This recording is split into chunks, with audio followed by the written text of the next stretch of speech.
போட்டித் தேர்வு மாணவர்கள் அனைவருக்கும் வணக்கம். ஸோ அந்த காணொலியில் பார்த்தீங்கன்னா நம்ம படர்க்கை என்ற தலைப்பை குறித்து நம்ம டீட்டெயில்டாக பார்க்க போகிறோம். நம்ம இப்போ பார்த்துட்டு இருக்கிற பார்த்தீங்கன்னா மூவிடங்கள், இதில் தன்மை முன்னிலை நம்ம பார்த்தாச்சு. ஸோ அதை தொடர்ந்து இன்னைக்கு படர்க்கை. ஜஸ்ட் அந்த தன்மை முன்னிலை நம்ம சிம்பிளாக ரிவிஷன் பண்ணிட்டு படர்க்கை உள்ள போயிடலாம். தன்மை, தன் கருத்தை வெளியிடுபவன் ஆதலால் தன்மை. ஸோ தன்மை ஒருமை, தன்மை பன்மை. பாருங்க, நான் எல்லாத்துலேயுமே அந்த ஒருமை பன்மையில் பிரித்து சொல்லி கொடுத்துருப்போம். அப்போ எதுக்காக அந்த தலைப்பு பார்க்குறோன்னா ஒருமை பன்மைக்கு நம்ம இப்போ செட் பண்ணுறோம். இப்போ எடுத்துக்கிட்டு சந்திப்பிழைன்னு ஒரு தலைப்பு இருக்குன்னு அதுக்கு என்னெல்லாம் படிக்கணும்? வேற்றுமை படிக்கணும், தொகை படிக்கணும், தொகா படிக்கணும், வினைமுற்று படிக்கணும், எச்சம் படிக்கணும். இதெல்லாம் படிச்சுட்டு வலியின மிகுமிடம் மிகாமடம் படித்தா சந்திப்பிழை முடிஞ்சிருச்சு. ஏன்னா இப்போ எடுத்துக்காட்டு பார்த்தீங்கன்னா இரண்டாம் வேற்றுமை உருவு வெளிப்படையாக வந்தால் வலியின மிகுன்னு சொல்கிறாங்க. அப்போ இரண்டாம் வேற்றுமை தெரியணும்னா அப்போ வேற்றுமை தெரியணும்ல. வியங்கோடு வினைமுற்றுல வல்லினம் மிகாதுன்னு சொல்றாங்க. அப்ப வினைமுற்றை பத்தி தெரிஞ்சிருக்கணும்ல. அகர இகர ஈற்று வினையச்சத்தை எடுத்து வல்லினம் மிகுன்னு சொல்றாங்க. அப்ப வினையச்சம் தெரிஞ்சிருக்கணும்ல. ஸோ விழி தொடர் எடுத்து வல்லினம் மிகாதுன்னு சொல்றாங்க. அப்ப தொகா நிலை தொடர் தெரிஞ்சிருக்கணும்ல. வினை தொகையில வல்லினம் மிகாதுன்னு சொல்றாங்க. அப்பயும் தொகை நிலை தொடர் தெரிஞ்சிருக்கணும்ல. அப்ப இது போல இப்ப சந்திப்பிழைன்னு போய் டேரக்டா தலைப்பு படிக்க முடியாது. சந்திப்பிழைன்றது இந்த தலைப்புகள்லாம் படிச்சா வர்ற புரிதல் தான் சந்திப்பிழை. ஸோ அதே போலதான் ஒருமை பன்மைக்கு என்ன அடிப்படை? இப்போ நான் நடத்துகிற இந்த தலைப்பு தான் அடிப்படை. ஸோ மூவிடங்கள் தான் அடிப்படை. ஸோ அந்த மூவிடங்களும் விகுதிகளும் படிச்சுட்டாலே ஒருமை பன்மையை நம்மளால சூப்பராக அப்ரோச் பண்ண முடியும். ஸோ நிறைய பேர் முழுமையடையாமல் ஒரு திருப்தி இல்லாமல் இருக்கிற தலைப்பு தான் அந்த ஒருமை பன்மை. அதுக்கு தான் நம்ம அந்த வகுப்புகள் பார்த்துட்டு இருக்கோம். ஸோ பாடத்திட்டத்துக்கு இது ரொம்ப ரொம்ப முக்கியமானது. ஸோ நான் சொன்ன மாதிரி தன்மைனானது தன் கருத்தை வெளியிடுபவன் ஆதலால் தன்மை. அதில் நம்ம ரெண்டு பார்த்தோம், தன்மை ஒருமை, தன்மை பன்மை. ஸோ தன்மை ஒருமைக்கு என்ன பயன்படுத்தியிருப்பார் தொல்காப்பியர்? நான். சரியா? சரி, யான். யானுக்கு அப்புறம் தான் அந்த நானே வரும். ஸோ அப்போ தொல்காப்பியர் பயன்படுத்துறது, அதாவது நான் உங்களுக்கு ஒரு 4 மெத்தடை சொல்லியிருப்பேன். தொல்காப்பியர் காலம், சங்க காலம், இடைக்காலம், தற்காலம். நம்ம டைரக்டா எண்டுக்கு கூட வந்துடலாம். ஏன்னா அந்த எண்டை உங்களுக்கு புரிய வைக்கிறதுக்கு தான் நான் நிறைய விஷயம் சொல்லி கொண்டு வந்திருப்பேன். நான் ரிவிஷன் பண்ணும்போது இந்த 4 காலத்தையும் நான் லாஸ்ட்ல எழுதி போறேன். ஸோ இந்த கிளாஸோட எண்டில் இந்த தன்மை, இந்த முன்னிலை, இந்த படர்க்கை மாற்றங்கள் அடிப்படையில் எப்படி மாறிச்சு நான் மொத்தமாக ரிவிஷன் பண்றேன். இப்போ ஜஸ்ட் தற்காலத்துல என்ன தன்மை ஒருமை, தன்மை பன்மை, நம்ம அது வேணா பார்த்துட்டு போயிடலாம். சரியா? ஸோ அப்போ தற்காலத்துல தன்மை ஒருமைக்கு நம்ம என்ன பயன்படுத்துறோம்? நான். இதுவே தன்மை பன்மைக்கு என்ன பயன்படுத்துறோம்? நாம், நாங்கள். இந்த நான் என்பது வேற்றுமை உருபு இருக்கும்போது எப்படி மாறும்? என். இதே நாம் என்பது வேற்றுமை உருபு எப்படி மாறும்? நம். இப்ப நாங்கள் என்பது வேற்றுமை உருபு இருக்கும்போது எப்படி மாறும்? எங்கள். ஸோ இதெல்லாம் நம்ம தன்மை வகுப்புல பார்த்தது. இந்த தன்மை வகுப்புல ரொம்ப முக்கியமான ஒரு விஷயம் என்ன பார்த்துருப்போம்னா உளவாட்டு தன்மை பன்மை, உளப்படுத்தா தன்மை பன்மை. ஸோ உளவாட்டு தன்மை பன்மைனா என்னன்னா தன்னை சார்ந்தோரோடு கேட்போராகிய முன்னிலையாரை உளப்படுத்துவது உளவாட்டு தன்மை பன்மை. கேட்போராகிய முன்னிலையாரை நீக்கி தன்னை சார்ந்தோரை மட்டும் குறிப்பிடுவது உளப்படுத்தா தன்மை பன்மை. ஸோ இது எல்லாமே நீங்க தன்மையில பார்த்துருப்பீங்கன்னு நினைக்கிறேன். அடுத்து லாஸ்ட் கிளாஸ் பார்த்தீங்கன்னா நம்ம முன்னிலை பார்த்தோம். பேச்சை முன்னின்று கேட்பவன் ஆதலால் முன்னிலை. பேச்சை முன்னின்று கேட்பவன் ஆதலால் முன்னிலை. முன்னிலை ஒருமை, முன்னிலை பன்மை. முன்னிலை ஒருமையை பொறுத்த வரைக்கும் தற்காலத்தில் நம்ம என்ன பயன்படுத்துறோம்னா நீ. சரியா? என்ன பயன்படுத்துறோம்? நீ. முன்னிலை பன்மையை பொறுத்த வரைக்கும் பார்த்தீங்கன்னா நீர், நீங்கள் பயன்படுத்துறோம். நீர், நீங்கள் பயன்படுத்துறோம். அப்ப நீ என்ற முன்னிலை ஒருமை வேற்றுமை உருவு இருக்கும்போது எப்படி மாறும்? உன். அதுவே நீர் என்ற முன்னிலை பன்மை வேற்றுமை உருவு இருக்கும்போது எப்படி மாறும்? நீங்கள் என்பது உங்கள்னு மாறும். ஸோ இது வரைக்கும் நம்ம பார்த்துருக்கோம். ஸோ இன்றைய வகுப்பு நான் சொன்னது போல ரொம்ப ரொம்ப ரொம்ப முக்கியமானது. இதுல ஒரு கடினமான விஷயத்த நம்ம அப்ரோச் பண்ண போறோம். வினாக்களும் உங்களுக்கு இதுல இருந்து டைரக்டா வர்றதுக்கு நிறைய வாய்ப்பு இருக்கு. சரி, படர்க்கை பார்க்கலாமா? சரி, படர்க்கைனா என்ன? பேசுறவன் தன்மை, பேச்சை கேட்கறவன் முன்னிலை. இவங்க 2 பேர் இல்லாம அந்த பேச்சு அயலவன் ஒருவனிடத்தில் படர்வதால் அது படர்க்கை. சொன்ன போன சொன்னதுல கொடி. ஸோ ஒரு கொடி பார்த்தீங்கன்னா கொடியோட வேர் இங்க இருக்கும். ஆனா அந்த கொடி வேற ஒரு இடத்துக்கு படர்ந்து போகும். ஸோ படர்ந்துனா தொலை தூரத்துக்கு போறது. அது போலதான் பேசுறவனும் இல்லாம கேட்கிறவனையும் இல்லாம அந்த பேச்சு வேற ஒருத்தவனை பத்தி போகுதுன்னா அவன் தான் என்னது? படர்க்கை. ஸோ விளக்கம் என்னது? பேசுபவர் கேட்பவர் அல்லாமல் பேச்சு அயலவன் ஒருவனிடம் படர்வதால் அது என்னது? படர்க்கை. சேம் படர்க்கையிலையும் பாத்தீங்கன்னா படர்க்கை ஒருமை, படர்க்கை பன்மை தான் நம்ம பார்க்க போறோம். ஸோ நான் ஒயிட் போர்டில் கிளியரா நடத்தி கொடுத்துறேன். இதுலதான் கடினமான விஷயம் இருக்கு. ஸோ நல்லா கவனிச்சுக்கோங்க. அதுக்கப்புறம் நம்ம பிடிஎஃப்ல பார்த்துக்கலாம். ஸோ பாருங்களேன், அந்த விளக்கம் மட்டும் வேணா பார்த்துலாமா? பேசுபவனையும் கேட்பவனையும் விட்டு அயலவன் ஒருவனிடத்தில் பேச்சு படர்கிறது. பேச்சு என்ன பண்ணுது? படர்கிறது. ஒரு கொடி படரும்ல, அது போல படர்கிறது. ஆதலால் படர்க்கை எனப்பட்டது. ஸோ படர்க்கையும் 2 வகை இருக்கு. ஸோ படர்க்கை ஒருமை, படர்க்கை பன்மை. படர்க்கை ஒருமை பார்க்கலாமா?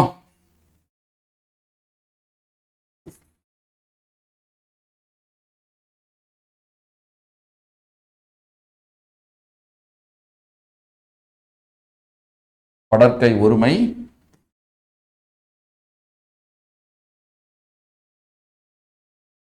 படர்க்கை பன்மை.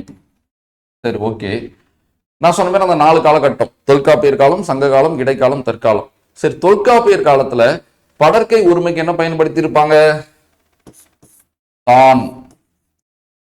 இப்ப படர்க்கை பன்மைக்கு என்ன பயன்படுத்தி இருப்பாங்க? தாம். இங்கேயே குழப்பம் ஆரம்பிச்சிருச்சு. இதுவே நம்மளால ஏத்துக்க முடியாது. யோசிச்சு பாருங்க, தான் தாம், இது எப்படி படர்க்கை? தான் தன்னை குறிப்பது போல இருக்குல்ல, தாம் தம்மை குறிப்பது போல இருக்குல்ல. இதை ஃபர்ஸ்ட் உடைக்கணும். நம்ம நிறைய விஷயம் தமிழ்ல படிக்கிறோம்ல, நம்ம அதை ஒண்ணு நினைச்சுக்கிட்டு இருக்கோம். ஆனா அது கிடையாது. காலப்போக்கில் அது மாறினது தான். அந்த உண்மையை நம்ம ஏத்துக்கிட்டு தான் ஆகணும். ஆகு பெயர்ல கூட மல்லிகை சூடினால், மல்லிகை சூடினால், அந்த இடத்துல மல்லிகை என்பது பூவை குறிக்காது, செடியை தான் குறிக்கும். அதெல்லாம் ஆகு பெயர் நடத்துறப்ப நான் சொல்லித்தரேன். இது ஏத்துக்கவே முடியாது உங்களால. எப்படி மல்லிகை என்பது பூவை குறிக்காம செடியை குறிக்கும்? மல்லிகைனா பூ தானே. மல்லிகை மல்லிகை நம்ம பூவை பயன்படுத்தி பயன்படுத்தி மல்லிகை பூன்னு தோணுது. வெறுமனே மல்லிகைன்னு சொன்னா அந்த பூவை குறிக்காது, அந்த செடியை தான் குறிக்கும். இப்ப எடுத்துக்காட்டுக்கு நீங்க பனை மரம்னு சொல்றீங்க, சரியா? சோ பனை வெள்ளம்னு சொல்றீங்க, பனை ஓலம், பனை ஓலைன்னு சொல்றீங்க. இப்ப வெறுமனே பனைன்னு சொன்னா எதை குறிக்கும்? மொத்த மரத்தை தானே குறிக்கும். அதே போலதான் மல்லிகை பூன்னு சொன்னாதான் மல்லிகை பூவை குறிக்கும், மல்லிகைன்னு சொன்னா அந்த செடியை தான் குறிக்கும். சோ இதெல்லாம் நம்ம இலக்கணம் நான் நடத்தும் போது சொல்லித்தரேன். அப்ப சில விஷயம்லாம் நம்ம லைஃப்ல பழகணத்துக்கு மாற்றா இருக்கும், ஆனா அதுதான் சரி. சோ அதே போலதான் இங்கேயும் நீங்க கிளியரா மைண்டுக்குள்ள செட் பண்ணிக்கோங்க. தான் தாம் என்பது படர்க்கை. தான் தாம் என்பது தன்மையும் கிடையாது, முன்னிலையும் கிடையாது, படர்க்கை தான். சோ அப்ப இத தமிழ்ல ஸ்டார்டிங் பீரியட்ல இது படர்க்கைக்கான சொல்லதான் பயன்பட்டு இருக்கு. அதுலயும் முக்கியமா தான் என்பது படர்க்கை ஒருமை சொல், தாம் என்பது படர்க்கை பன்மை சொல். இப்ப உங்களுக்கு தெரியும் மக்கள் தொகை எவ்வளவு பெருகிடுச்சு. விவசாய நிலங்கள்லாம் இன்னைக்கு பாத்தீங்கன்னா விவசாயத்துக்கு பயன்படுத்தாம வீட்டு மனைகளா மாறிக்கிட்டு இருக்கு, சாலைகளா மாறிக்கிட்டு இருக்கு, தொழிற்சாலையா மாறிக்கிட்டு இருக்கு. அப்ப அந்த மாற்றத்தை நம்ம இன்னைக்கு பண்ணிட்டு தான் இருக்கோம். அதே போலதான் இந்த தான் என்பது படர்க்கைக்குரியதுதான், ஆனா இன்னைக்கு மாறிடுச்சு. எப்படி மாறிச்சு, எப்படி இதை இன்னைக்கு பயன்படுத்திக்கிட்டு இருக்கோன்றதான் அந்த வகுப்புல நம்ம பார்க்க போறோம். சோ உங்களுக்கு புரியுதா? சோ அப்ப இது ஒரு விவசாய நிலம் எதுக்குரியது? விவசாயம் பண்றதுக்கு தான், ஒரு நடவு செய்யறதுக்கு, ஒரு பயிர் சாகுபடி பண்றதுக்கு தான் அந்த நிலம். ஆனா இன்னைக்கு அதுக்கு பயன்படுத்தாம வேற ஒண்ணுக்கு நம்ம அந்த நிலத்தை நீங்க பயன்படுத்துறோம்ல. சேம் அதே போலதான் அந்த தான் தாம் என்பது பாத்தீங்கன்னா படர்க்கைக்குரியது தான். ஆனா இன்னைய காலகட்டத்துல நம்ம அதை மாத்தி வேற வேற விஷயத்துக்கு பயன்படுத்துறோம். அதை எப்படி பயன்படுத்துறோம் தான் நம்ம பார்க்க போறோம். பார்க்கலாமா? சரி. சோ இப்ப தொல்காப்பியர் காலத்துல இப்படி இருந்திருக்கு. சங்க காலத்துல எப்படி மாறுதுன்னு பாருங்களேன். சோ சங்க காலத்துல எப்படி மாறுதுன்னா, படர்க்கை ஒருமை, படர்க்கை பன்மை. அவன், அவள், அது, கூடவே தானும் இருக்கு. அப்ப என்பதுதான் எதுக்குரியது? படர்க்கை ஒருமைக்குரியது. ஆனா சங்க காலத்துல படர்க்கை ஒருமைக்கு எது இதெல்லாம் வந்துடுச்சு? அவன், அவள், அது, தான். இந்த நீங்க ஒருமையை கவனிக்கணும். அவன் என்பதும் ஒருமை, அவள் என்பதும் ஒருமை, அது என்பதும் ஒருமை. சோ இது ரெண்டும் உயர்த்தினே அக்ரணியா இருக்கலாம், பட் ஒருமை. ஏன்னா நம்ம என்ன பாக்குறோம்? படர்க்கை ஒருமை தானே பாக்குறோம். ஒருமை பன்மை அடிப்படையில் அந்த வகுப்பே போயிட்டு இருக்கு. சோ அடுத்து படர்க்கை பன்மை பாருங்களேன். சோ படர்க்கை பன்மைக்கு பாத்தீங்கன்னா அவர், அவை, தாம். அப்ப தாம் என்பதுதான் படர்க்கை பன்மைக்கு. ஆனா சங்க காலத்துல என்ன சேருது? அவர், அவை. நீங்க பாருங்க, அவர் என்பது ஒருமையா பன்மையா? பன்மை. அவை என்பது ஒருமையா பன்மையா? பன்மை. அப்ப நம்ம ஒருமை பன்மை அடிப்படையில பாக்குறோம். இன்னைய தேதிக்கு இலக்கண கிளாஸ் இப்ப நான் எடுத்தாலும் சரி, எப்படி எடுப்பேனா, நான்னா தன்மை, நீனா முன்னிலை, அவன்னா படர்க்கைன்னு தான் நான் சொல்லுவேன். அவன் யாரு? நானும் நீங்களும் இல்லை. இப்ப நான் சொல்றேன், அவன் ஏன் நீங்க வரலான்னு நான் கேட்கறேன். இப்ப நம்ம ஒரு நேரடி வகுப்புல இருக்கோம், நான் கிளாஸ் எடுக்கிறேன், நீங்க 30 பேர் படிக்கிறீங்க. நான் இப்ப கேட்கறேன், அவன் ஏன் நீங்க வகுப்புக்கு வரல? அப்ப அவன்னா யாரு? நானும் கிடையாது, நீங்களும் கிடையாது, நீங்க வராதவன். அப்ப அவன் படர்க்கை தானே. அப்ப எப்படி மாறி இருக்கு பாருங்க. அப்ப தான் தாம் தான் படர்க்கை ஒருமைக்கு தான், படர்க்கை பன்மைக்கு தாம். சோ அப்ப சங்க காலத்துல எப்படி மாறுது? அவன், அவள், அது. சோ படர்க்கை ஒருமைக்கு. படர்க்கை பன்மைக்கு என்னது? அவர், அவை. இது 5 ரொம்ப ஃபேமஸா எல்லாரும் கேள்விப்பட்டதுதான். அவன், அவள், அவர், அது, அவை. இது 5 பத்தி வேணா நான் சில நுணுக்கத்தை சொல்லிட்ட தனியா. ஜஸ்ட் பாருங்க. அவன் எல்லாமே உங்களுக்கு பிழை திருத்தத்துல தேவைப்படும்.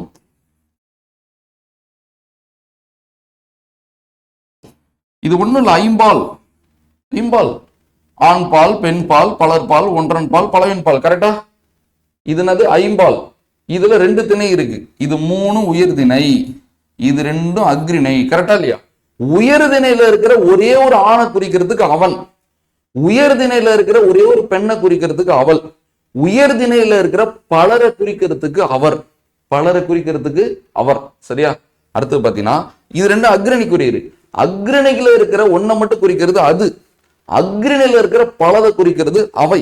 அப்ப நான் இப்ப உயர்திணை அக்ரணி அடிப்படையில் பிரிக்கிற ஒருமை பன்மை அடிப்படையில் தானே பிரிச்சிருக்கேன். இப்ப அந்த 5ல எதுலாம் ஒருமை, ஒருமைனா 1 போட்டுக்கிறேன், ஒருமை ஒருமை ஒருமை.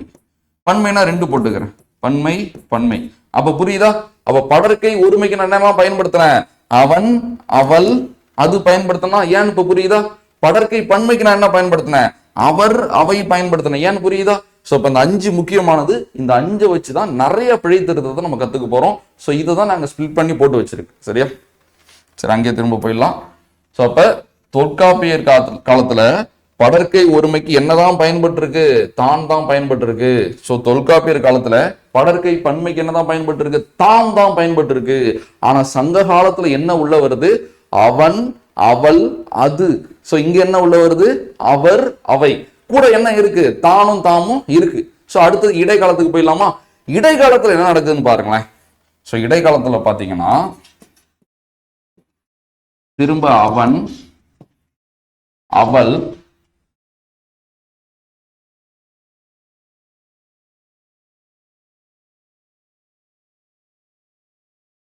சோ அவன் அவள் அது. இந்த தானும் இருக்கு, பட் இந்த தான் மிகப்பெரிய ஒரு மாறுபாடா இந்த காலத்துல அடையுது. அடுத்து இங்கேயும் பாத்தீங்கன்னா அவர் அவை தாம். இந்த தாமும் பாத்தீங்கன்னா ஒரு மிகப்பெரிய மாறுபாடு அடையுது. ஸோ இந்த இடத்த நீங்க நல்லா கவனிச்சுக்கணும். சரியா? ஸோ அப்ப தொல்காப்பியர் காலம், சங்க காலம், இடைக்காலம். இடைக்காலத்துல அவன் அவள் அது ரொம்ப ஸ்ட்ராங் ஆகுது. இந்த தான் தன்னோட ரோலை மாத்துது. இந்த இடத்துல தான் இந்த தான் மாற ஆரம்பிக்குது. சரியா? எப்படி மாற ஆரம்பிக்குது நம்ம பார்க்கலாமா?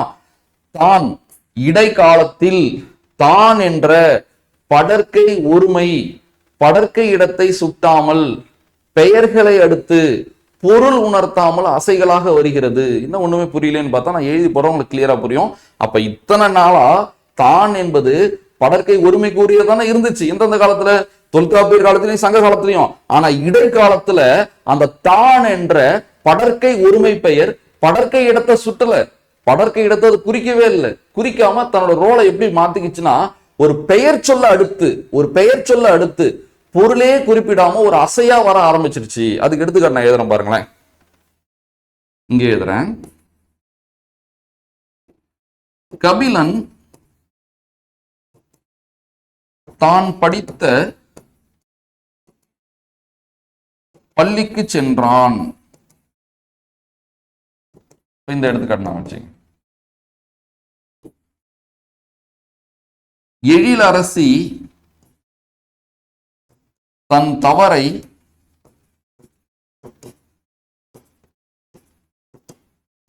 திருத்திக் கொண்டால். இந்த இடம் தான் ரொம்ப ரொம்ப முக்கியமானது இந்த வகுப்புல. நல்லா கவனிங்களேன். இந்த இடத்துல என்ன வார்த்தை பயன்படுத்தியிருக்கோம், தான் தன்னுன்ற வார்த்தையை பயன்படுத்திருக்கோமா? இந்த தான் என்பது வேற்றுமை உருபு இருக்கும்போது எப்படி மாறும், தன்னுன்னு மாறும். அதையும் நாங்க மென்ஷன் பண்ணிடுறேன். சோ தாம் என்பது வேற்றுமை உருபு இருக்கும்போது எப்படி மாறும், தம்முன்னு மாறும். வேற்றுமை உருபு இருக்கிறதுனா நான் சொன்னேன் அடுத்த கட்டத்துக்கு நம்ம போறோம்னு. சோ அடுத்த கிளாஸ் பாத்தீங்கன்னா இந்த மூவிட பெயர்களும் வேற்றுமை உருபு இருக்கும்போது எப்படி மாறுதுன்னு நான் சொல்லி கொடுப்பேன். சோ அப்ப தான் என்பது எப்படி மாறும், வேற்றுமை உருபு இருக்கும்போது தன். சோ தாம் என்பது எப்படி மாறும், வேற்றுமை உருபு இருக்கும்போது தம். சரி, இந்த இடத்துக்கு வந்துடலாம். இடைக்காலத்துல இந்த தான் என்ற படற்கை ஒருமை பெயர் படற்கை இடத்தை குறிக்காமல் ஒரு பெயர் சொல்ல அடுத்து பொருள் உணர்த்தாம ஒரு அசையா வர ஆரம்பிச்சிருச்சு. அது அசை, நேரசை, நிறையசை. ஒரு குறில் இருந்தா நேரசை, ஒரு நெடில் இருந்தா நேரசை. அந்த குறில் கூட ஒரு ஒற்றோ நெடில் கூட ஒரு ஒற்றோ தான் நேரசை தான். இது ரெண்டும் பாக்குறதுக்கு நேரசை போல இருக்கும். அதனால பொருள் உணர்த்தாம, அதுனா பொருள் உணர்த்தாம. பொருள் உணர்த்தாமனா என்னன்னா, இப்ப இந்த இடத்துல இந்த தானும் தன்னு இல்லைனாலும் பரவாயில்ல, பொருள் தரும். பாருங்களேன், எழிலரசி தவறை திருத்தி கொண்டாள். ஓகேவா?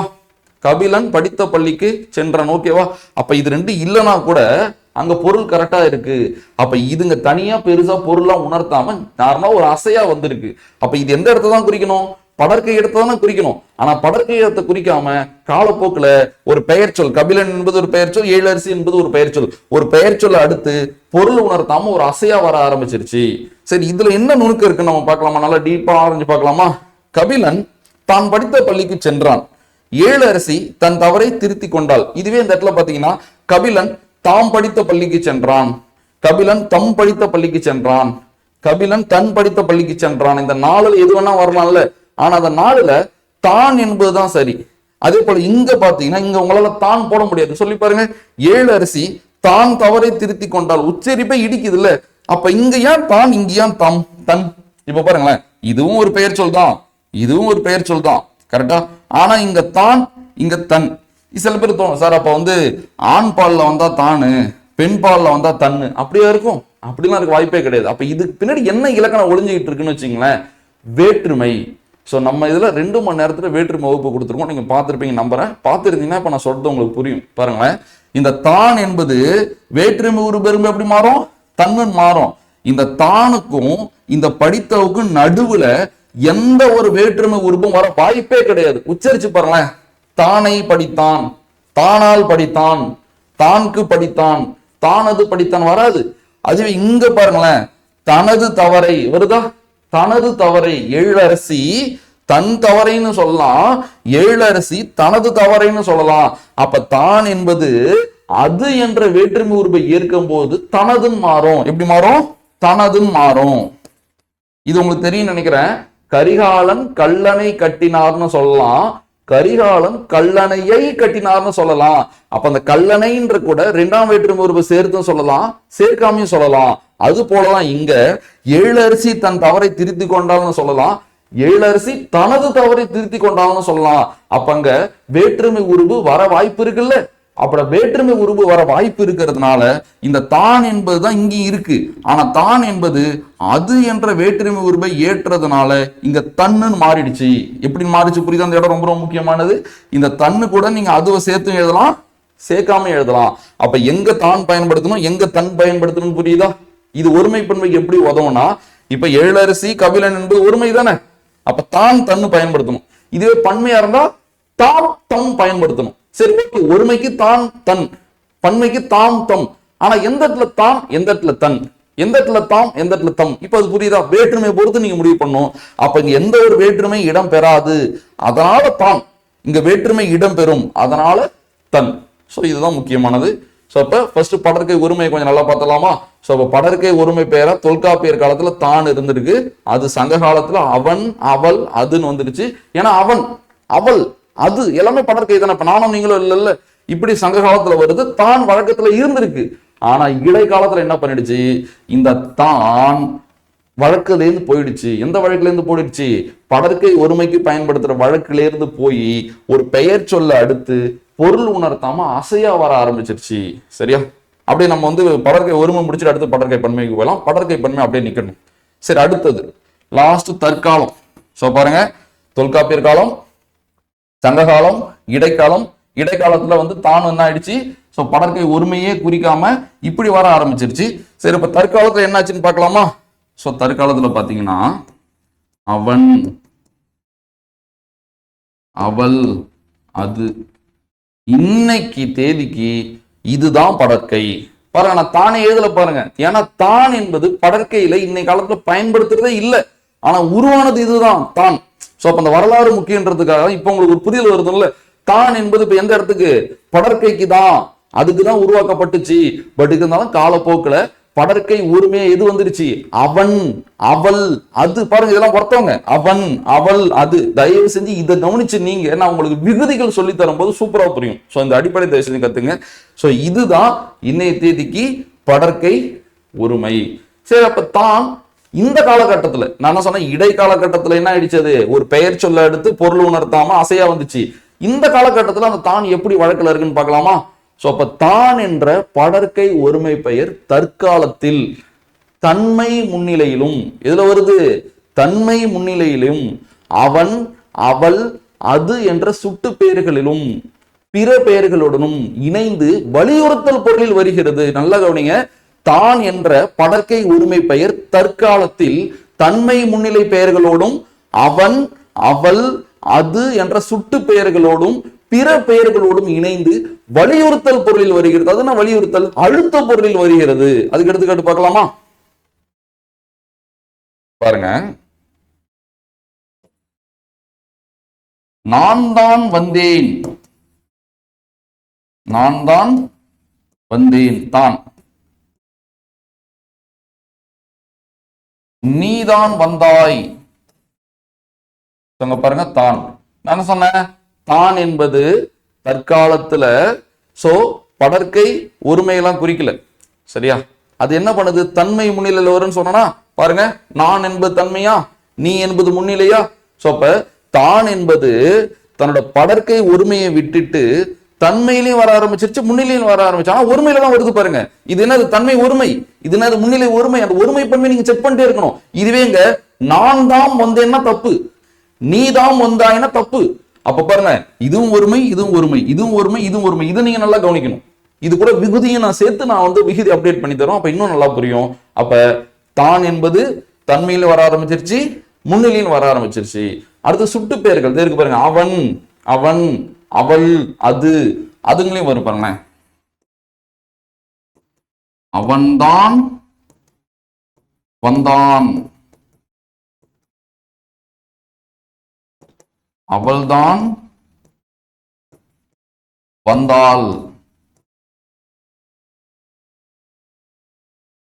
அவர்தான், சாரி அவரோட அது.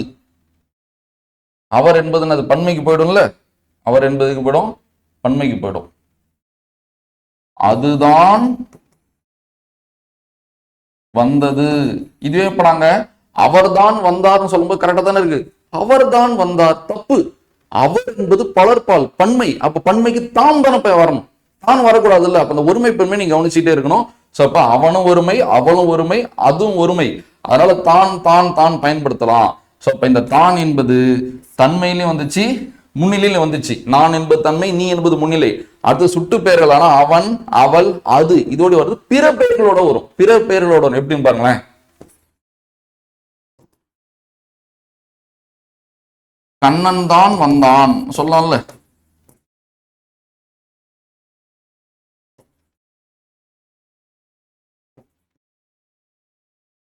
மாலாதான் வந்தால், மாடுதான் வந்தது, மாடுதான் வந்தது. புரியுதா உங்களுக்கு? மாடுதான் வந்தது. சோ அப்ப இன்னைய காலகட்டத்துல இந்த தானா நம்ம இவ்வளவு விஷயத்துக்கு பயன்படுத்துறோம். அப்ப தான் என்ற படற்கை ஒருமை தற்காலத்தில் தன்மை முன்னிலை பெயர்களோடும் அவன், அவள், அது என்ற சுட்டு பெயர்களோடும் பிற பெயர்களோடும் இணைந்து வலியுறுத்தல் பொருளில் வருகிறது. வலியுறுத்தல் அழுத்தம் பாருங்களேன். நான் வந்தேன் சொல்லலாம்ல, நான் வந்தேன், நான் தான் வந்தேன், அதான் அழுத்தம். புரியுதா உங்களுக்கு? அவள் வந்தாள், அவள் தான் வந்தாள், அதான் அழுத்தம். அது வந்தது பாருங்க, அந்த தானே இல்லைன்னா கூட அது அது வந்தது சொல்லலாம்ல, அது வந்தது, அதுதான் வந்தது, நீதான் வந்தாய். அப்ப இந்த தான் என்பது என்ன பொருள் வருது? வலியுறுத்தல் பொருள், அழுத்த பொருள் வருது. சோ அப்ப கண்ணன் தான் வந்தான், மாலாதான் வந்தாள், மாடுதான் வந்தது. அப்ப இந்த தான் இல்லாம கூட பயன்படுத்தலாம். மாடு வந்தது கரெக்டா இருக்கு பாருங்க, மாடு வந்தது. ஆனா மாடுதான் வந்ததுன்றப்ப வலியுறுத்தல் தானே. அப்ப அந்த தான் இந்த காலகட்டத்துல தன்னோட ரோலை எப்படி மாத்திக்கிட்டு இருக்குன்னா, தன்மை முன்னிலை பெயர்களோடும் சுட்டு பெயர்களோடும் பிற பெயர்களோடும் இணைந்து வலியுறுத்தல் பொருளில் வருகிறது. இந்த காலகட்டத்துல படற்கை ஒருமைக்கு நம்ம என்னதான் பயன்படுத்துறோம்? அவன், அவள், அது. படற்கை ஒருமையினது அவன், அவள், அது. சரி, ஓகே. இது மட்டும் அப்படி ரிவிஷன் பண்ணிடலாமா? படற்கை ஒருமையை மட்டும் நம்ம ரிவிஷன் பண்ணலாம், சரியா? சோ அப்ப தொல்காப்பியர் காலத்துல படற்கை ஒருமைக்கு என்ன கொண்டு வந்தாரு? தான். தான் என்பது படற்கை ஒருமைக்கு தான். அது சங்ககாலத்துல எப்படி மாறிடுச்சு? அவன், அவள், அது, தான் இருந்துச்சு. அடுத்து இடைக்காலத்துல என்ன ஆயிடுச்சுன்னா, அவன், அவள், அது. இந்த தான் என்பது அப்பவே தன்னோட ரோலை மாத்திக்க ஆரம்பிச்சிச்சு. என்ன ஆயிடுச்சுன்னா, இடைக்காலத்தில் தான் என்ற படற்கை ஒருமை பெயர் படற்கை இடத்தை குறிக்காமல் பெயர் சொற்களை அடுத்து பொருள் உணர்த்தாமல் அசைகளாக வந்தது. சொன்னல, கபிலன் தான் படித்த பள்ளிக்கு சென்றான், ஏழரசி தன் தவற்றை திருத்தி கொன்றாள். அப்போ ஒரு பெயர் சொல்ல அடுத்து பொருள் உணர்த்தாம ஒரு அசையா வர ஆரம்பிச்சுது. அடுத்து தற்காலத்துல என்ன ஆயிடுச்சு? படற்கை ஒருமை பெயர்ல தான் என்பது இல்லாம போயிடுச்சு. இது மட்டும் தான் இருந்துச்சு. அவன், அவள், அது மட்டும் தான் இருந்துச்சு. அப்ப அந்த தான் என்பது எதுக்கு பயன்படுச்சு? தன்மை முன்னிலை பெயர்கள் கூட சேர்ந்து வர ஆரம்பிச்சிருச்சு. தன்மை முன்னிலை பெயர்கள் கூட சேர்ந்து வர ஆரம்பிச்சிருச்சு. ஒருமையில் இருக்கிற சுட்டு பெயர்கள் கூட சேர்ந்து வர ஆரம்பிச்சிருச்சு. பிற பெயர்கள் கூட சேர்ந்து வர ஆரம்பிச்சிருச்சு. சேர்ந்து வந்து என்ன பண்ணுச்சு?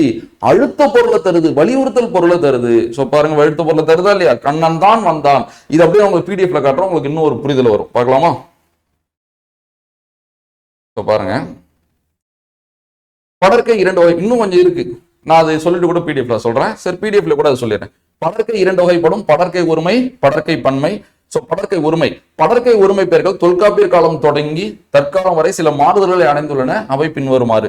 சோ தொல்காப்பியர் காலத்துல பாருங்க எப்படி இருக்கு? தான். சோ இதுதான் தொன்மையான வடிவம். தான் என்பதுதான் படர்க்கை ஒருமை. அடுத்து சங்க காலத்துல அது எப்படி மாறுதுன்னா அவன், அவள், அது. சோ இந்த தானும் இருக்கு. அடுத்தது இடைக்காலத்துல அவன், அவள், அது. இந்த தான் என்ன ஆயிடுச்சு? குறைய ஆரம்பிச்சிருச்சு. இது படற்கையில ஒருமையில வர்றது ரொம்ப குறைய ஆரம்பிச்சிருச்சு. குறைஞ்சி எதுக்கு பயன்பட ஆரம்பிச்சிருச்சுன்னா இடைக்காலத்தில் தான் என்ற படற்கை ஒருமை பெயர் படற்கை இடத்தை சுட்டாமல் பெயர்களை அடுத்து பொருள் உணர்த்தாமல் அசைகளாக வந்தது. சரியா? எடுத்துக்காட்டு கொடுத்துருங்க பாருங்க. கபிலன் தான் படித்த பள்ளிக்கு சென்றான். 7 அரிசி தன் தவறை திருத்தி கொண்டாள். இங்க ஏன் தான், இங்க ஏன் தன்னுன்ற மிகப்பெரிய புரிதலுக்கு நான் சொன்ன காரணம் என்னது? வேற்றுமை. இங்க எந்த ஒரு வேற்றுமையும் பயன்படுத்த முடியாது. அப்ப தான் தான் தான்.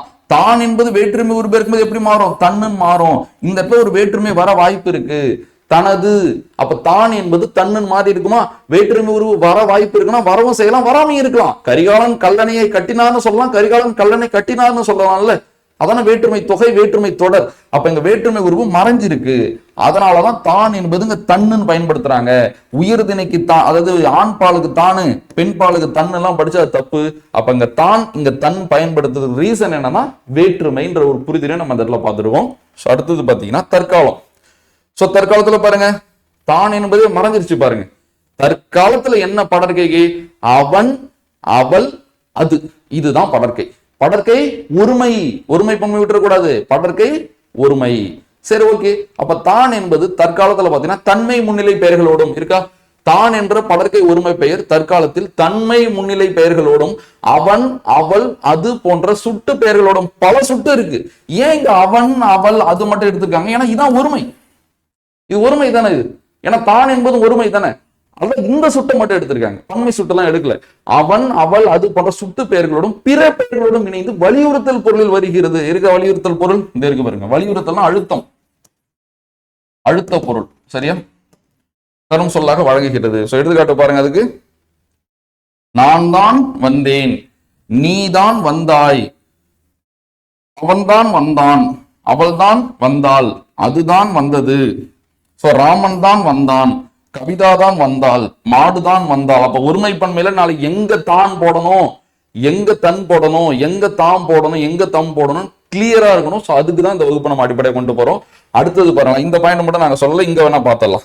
ஒரே ஒரு பாயிண்ட் மட்டும் தான். தான் என்பது வேற்றுமை உருபு இருக்கும்போது தன்னுன்னு மாறுது. இது நான் சொன்னதுதான். பட் அதுல இன்னொரு பாயிண்ட் இருக்கு. தான் என்பது வேற்றுமை உருபு எப்படி மாறும்? தன்னுன்னு மாறும். இந்த தன் என்பது தற்சுட்டு பெயராக பயன்படுகிறது. தற்சுட்டு தன்னையே சுட்டும். சரியா? அவன் தன்னையே நொந்து கொண்டான். அவன் ஒரு பெரிய தப்பு நம்மளே செஞ்சுட்டோம் வச்சுக்கலாம். அப்ப நம்ம மேல நம்மளே ரொம்ப வருத்தப்படும். லட்ச இப்படி பண்ணிட்டே இப்படி பண்ணிட்டேன்னு. அப்ப தற்சுட்டு பெயர்னா என்னன்னா அந்த தன் என்பது தன்னையே சுட்டும். அதான் எப்படின்னு எடுத்துக்காட்ட பாருங்களேன். அவன் தன்னையே நொந்து கொண்டான். அப்ப இந்த இடத்துல தன் என்பது யாரை குறிக்குது? அவனை தானே குறிக்குது. இதுதான் தற்சுட்டு, தன்னையே சுட்டுவது. நான் வேற யாரையும் சுட்டல. அந்த தப்புக்கு காரணமா வேற யாரையும் நான் சுட்டல, என்னையே நான் சுட்டிக்கிறேன். என்னாலதான் தப்பு நடந்துச்சு, என் மேலதான் தப்பு நான் ஏத்துக்கிறேன். அதுதான் அவன் தன்னையே நொந்து கொண்டான். இங்க ஏன் தான் பயன்படுத்தாம தன் பயன்படுத்துறாங்க? இப்ப டவுட் வருது இல்ல. இங்க தான் என்பது வேற்றுமை உருபு இருக்கும் போது எப்படிதான் மாறுது? தன்னு மாறுது. பட் இந்த இடத்துல ஏன் தன் பயன்படுத்தினாங்கன்னா தன்னை இருக்கா? அப்ப தான் பிளஸ் ஐ, தான் பிளஸ் ஐ. அப்ப இந்த தான் என்பது வேற்றுமை உருபு தன்னு மாறிடும். தன் பிளஸ் ஐ. சோ தனிக்குறில் மூன்று உயிர்வரின் இரட்டுமா? இன்னொரு இன்னும் போய் ஐ கூட சேர்ந்து தனிக்குறில் மூன்று உயிர்வரின் இரட்டும். அப்ப என்ன கிடைக்கும் எனக்கு? தன்னை. அப்ப தன்னைன்ற வார்த்தை எப்படி கிடைக்குது பாருங்க. அப்ப நீங்க இந்த இடம் ரொம்ப முக்கியமானது. சோ தானுக்கும் இங்க ஒரு சொல்லு இருக்குன்னா அங்க வேற்றுமை உறுப்பு வந்திருக்காது, வர வாய்ப்பே இருக்காது. தன்னுன்னு இருக்குன்னா அங்க வேற்றுமை உறுப்பு வரும், வராமலே இருக்கும். பாருங்களேன். அவன் தன்னையே நொந்து கொண்டான். அப்ப இங்க தன் ஐ வேற்றுமை உருவு வந்திருக்கா. அதுதான் கான்செப்ட். இந்த ஒரு பாயிண்ட் மட்டும் நம்ம எக்ஸ்ட்ரா சேர்த்திருக்கோம். என்ன பாயிண்ட்? தான் என்பது வேற்றுமை உருவு இருக்கும்போது எப்படி மாறும்? தன்னு மாறும். அந்த தன் என்பது தற்சுட்டு பெயராக பயன்படுகிறது. சரி, ஓகே. படற்கை பன்மை போடலாமா? படற்கை ஒருமை பார்த்தோம், இப்போ படற்கை பன்மை. படற்கை பன்மை ஆல்ரெடி பார்த்து வச்சிருக்கோம். அப்படி அதை கூட கண்டினியூ பண்ணி பார்த்துடலாம்.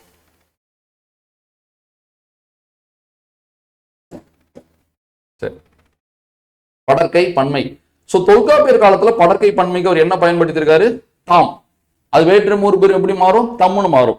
அடுத்து சங்க காலத்துல அது எப்படி மாறிடுச்சு? அவர் அவை. ஏன்னா அவர் அவை என்பதுதான் பாத்தீங்கன்னா பன்மை. அவர் என்பது பன்மை சொல், அவை என்பது பன்மை சொல். ஒரு பறவைனா அது, பல பறவைனா அவை தானே. இப்போ ஒருத்தவங்கன்னா அவன், ஒரு ஆண்னா அவன், ஒரு பெண்ணா அவள், பல பேர்னா அவர் தானே. அதனால அவர் என்பதும் அவை என்பதும் அப்படி இந்த இடம் ஃபுல்லா ஒருமை, அப்படி இந்த இடம் ஃபுல்லா பன்மை. நீங்க அப்படிதான் அப்ரோச் பண்ணும். ஒருமை பன்மைக்கு தான் இந்த கிளாஸை நம்ம பாக்குறோம். அடுத்து பாத்தீங்கன்னா சங்க காலத்துல இப்படி இருக்கு. ஆனா இடைக்காலத்துல என்ன ஆயிடுச்சுன்னா அவர் அவை தான் அதிகமா பயன்பட ஆரம்பிச்சிருச்சு. இந்த தாம் என்பது பாத்தீங்கன்னா தன்னோட பொருளை ரொம்ப குறைஞ்சு வர ஆரம்பிச்சிருச்சு. இது படற்கை பன்மை பொருளை குறைஞ்சு வர ஆரம்பிச்சு இடைக்காலத்தில் தாம் என்ற படற்கை பன்மை பெயர், சரியா, இடைக்காலத்தில் தாம் என்ற படற்கை பன்மை பெயர் படற்கை இடத்தை சுட்டாமல் பெயர்களை அடுத்து பொருள் உணர்த்தாமல் அசைகளாக வந்தது. இங்க என்ன சொன்னோம்னா சேம் அதுதான் அப்படியே சொல்றோம் பாத்தீங்களா. இங்க தான் என்பது அந்த பொருளெல்லாம் சுட்டாம ஒரு பெயர் சொல்ல அடுத்து பொருள் உணர்த்தாம ஒரு அசையா வந்துச்சு இல்ல. இங்க சேம் அதே போலதான் தாம் என்பதும் படற்கை இடத்தை சுட்டாம ஒரு பெயர் சொல்ல அடுத்து பொருள் உணர்த்தாம அசையா வரும். அதுக்கு எடுத்துக்காட்டு பார்க்கலாமா? இங்கே எழுதிடுறேன். சரிங்களா, கீழே போய் பார்க்கலாம். தனியா போய் பார்த்துக்கலாம்.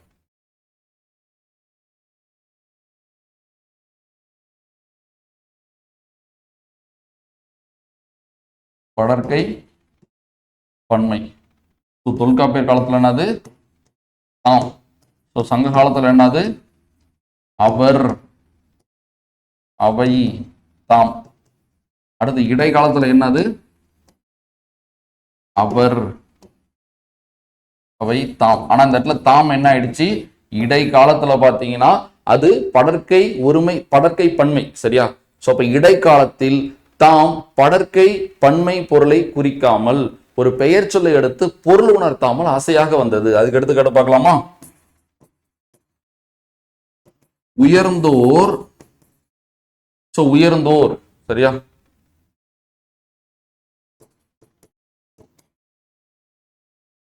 தாம் செய்த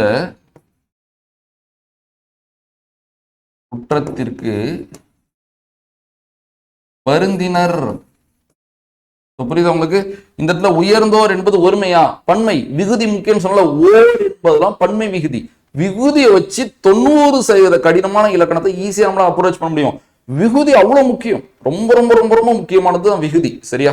இப்போ ஸ்கூல்ல ஒரு யூனிஃபார்ம் கலர், பெரிய பெரிய ஸ்கூல்லாம் ஒரு ஸ்டாண்டர்டுக்கு ஒரு யூனிஃபார்ம் கலர் கொடுத்துருப்பாங்க. அந்த யூனிஃபார்ம் கலரை வச்சு கண்டுபிடிச்சலாம் எந்த கிளாஸ்ன்னு. அது போல விகுதியை வச்சு கண்டுபிடிச்சலாம் இது என்ன ஒருமையா பன்மையான. அப்ப இந்த கிளாஸ் எல்லாம் எப்பதான் முழுமையடையும்?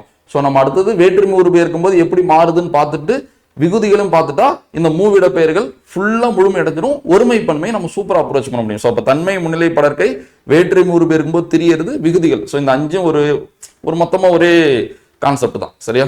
சரி, அப்ப உயர்ந்தோர் தாம் செய்த குற்றத்திற்கு வருந்தினர். இந்த இடத்துல உயர்ந்தோர் தான் செய்த குற்றத்திற்கு வருந்தினார்னா அது ஒருமை பன்மை பிழை. உயர்ந்தோர் என்பது பன்மை, அப்ப என்னதான் பயன்படுத்தணும்? தாம் தான் பயன்படுத்தணும். ஆனா இந்த இடத்துல தாம் என்பது ஒரு பெயர் சொல்ல அடுத்து பொருள் உணர்த்தாம அசையா வந்திருக்கு.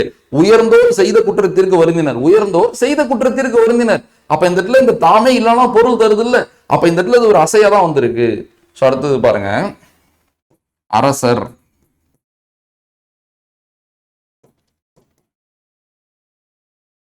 தம் வருகையை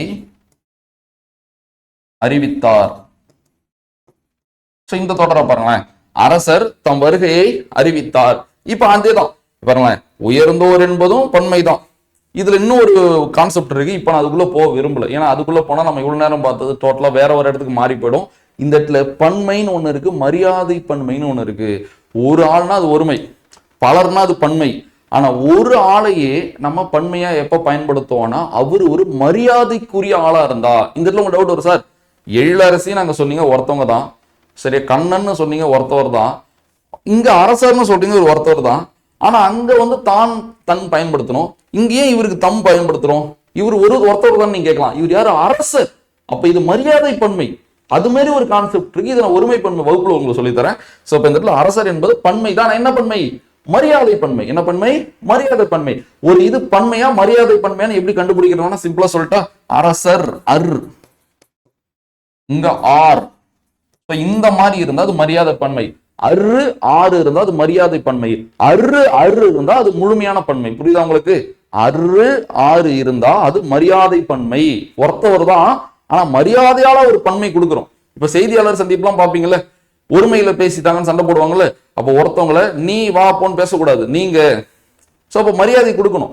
அப்ப நீங்கள் என்பது நம்ம முன்னிலை பன்மைக்கு தானே பார்த்தோம். ஒருத்தவங்களை தானே நீங்க சாப்பிட்டீங்களான்னு கேட்பாங்கல்ல, நீ சாப்பிட்டியான்னு கேட்டா அந்த இடத்துல ஒரு ஒருத்தர் தான். அப்ப நீ பயன்படுத்தினா அது மரியாதை குறைவா இருக்குல்ல, மரியாதைக்காக அங்க பன்மை பயன்படுத்துவாங்க. அப்படி ஒரு கான்செப்ட் இருக்கு. நமது ஒருமை பன்மை வகுப்புல பார்த்துக்கலாம். சோ அப்ப அரசர் என்பது என்னது? பன்மை தான். ஆனா என்ன பன்மை? மரியாதை பன்மை ஏதோ, ஆனா பன்மை தான். சோ இங்கேயா தாம், இங்கேயா தம். இப்ப உங்களுக்கு புரிஞ்சிருக்குன்னு நினைக்கிறேன். இப்ப அந்த தாமுக்கும் செய்துக்கும் நடுவுல வேற்றுமை உறுப்பு வராது, ஆனா தம்முக்கும் வருகைக்கும் நடுவுல வேற்றுமை உறுப்பு வரும். அரசர் தமது வருகையை அறிவித்தார். அப்ப தாம் என்பது வேற்றுமை உறுப்பு இருக்கும்போது எப்படி மாறி இருக்கும்? தம்முன்னு மாறி இருக்குமா? அப்ப இங்க என்ன வேற்றுமை உறுப்பு மறைஞ்சிருக்கு? அது என்ற வேற்றுமை உறுப்பு மறைஞ்சிருக்கா? சோ இதையும் நீங்க நான் வச்சீங்க. ஏன்னா உங்களுக்கு தாம் எங்க பயன்படுத்தணும், தம் எங்க பயன்படுத்தணும் பியூரா உங்களுக்கு தெரியணும். சோ இதுதான் இடைக்காலத்துல, இதுதான் ஸ்டேஜ். தற்காலத்துல எப்படி மாறுதுன்னு பார்க்கலாமா? சோ தற்காலத்துல என்ன ஆயிடுச்சு? அவர், இது கூட கல் வந்து சேர்ந்து அவர்கள், கூட பாத்தீங்கன்னா அவை, சுத்தமா எது போயிடுச்சு? தாம் என்பதே போயிடுச்சு. சோ அப்ப தாம் என்ற படற்கை பன்மை பெயர் தற்காலத்தில் படற்கை பன்மை இடத்துல பயன்படுத்தப்படாம எப்படி பயன்படுத்தப்படுதுன்னா, தன்மை முன்னிலை பெயர்களோடும், தன்மை முன்னிலை பெயர்களோடும், அவர், அவர்கள், அவை போன்ற சுட்டு பெயர்களோடும் பிற பெயர்களோடும் இணைந்து அழுத்த பொருளில் வருகிறது, வலியுறுத்தல் பொருளில் வருகிறது. நான் அங்க என்ன சொன்னோம்? சேம் அதே தான். அங்க என்ன சொன்ன? தான் என்ற படற்கை ஒருமை பெயர் தற்காலத்தில் படற்கை ஒருமை இடத்தை குறிக்காமல் தன்மை முன்னிலை பெயர்களோடும், அவன், அவள், அது என்ற சுட்டு பெயர்களோடும் பிற பெயர்களோடும் இணைந்து வலியுறுத்தல் பொருளில் வருகிறதுன்னு சொன்னால, சேம் இங்கேயும் நான் அதுதான் சொல்றேன். தாம் என்ற படற்கை பன்மை பெயர் தற்காலத்தில் படற்கை பன்மையை குறிப்பிடாமல் தன்மை முன்னிலை பெயர்களோடும், அவர், அவர்கள், அவை போன்ற சுட்டு பெயர்களோடும் பிற பெயர்களோடும் இணைந்து வலியுறுத்தல் பொருளில் வருகிறது. எடுத்துக்காட்டு உங்களுக்கு புரிஞ்சிடும். பார்க்கலாமா? பாருங்க,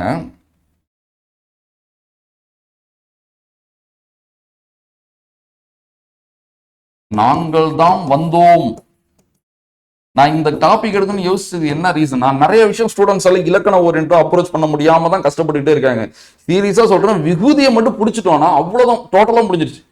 ஓம் என்பது தன்மை பன்மை விகுதி. இந்த மாதிரி நிறைய விகுதிகள் இருக்கு. அதனால இதை அப்படியே கண்டினியூ பண்ணி நான் விகுதியோட கொண்டு முடிக்கிறேன். தயவு செஞ்சு இதை கரெக்டா பார்த்துக்கோங்க. ஸோ அடுத்தது பார்த்தீங்கன்னா,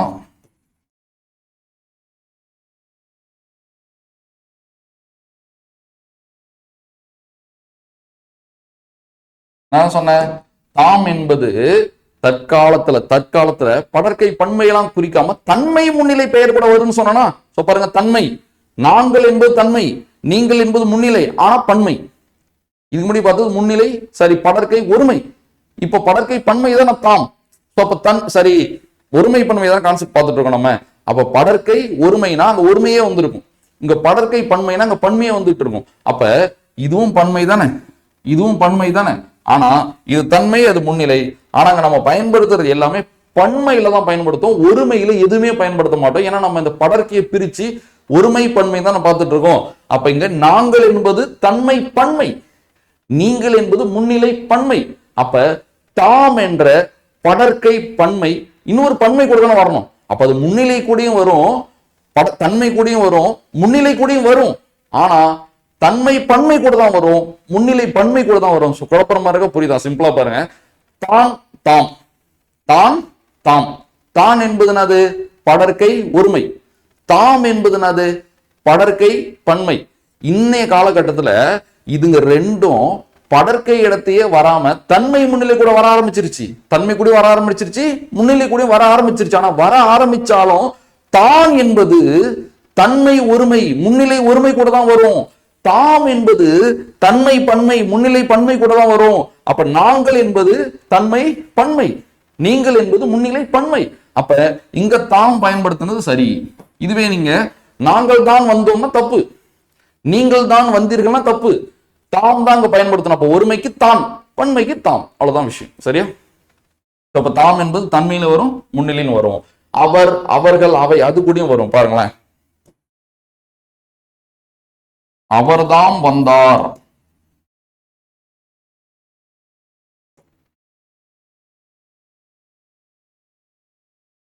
அவர்கள்தாம் வந்தனர்,